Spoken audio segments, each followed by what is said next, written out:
Creating new Smartsheet items. Every item has a workspace, so you'll know exactly where to find it. Moving forward, new items like sheets, reports, or dashboards will no longer be created in the Sheets folder.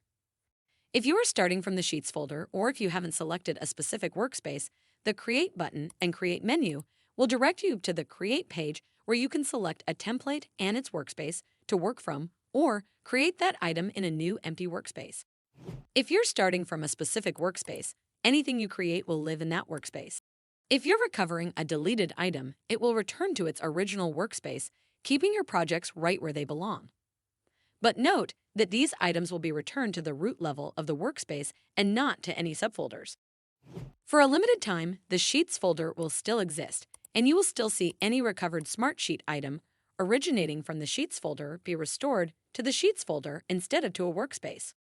So say goodbye to lost Smartsheet items and hello to seamless organization, regardless of what plan you're on.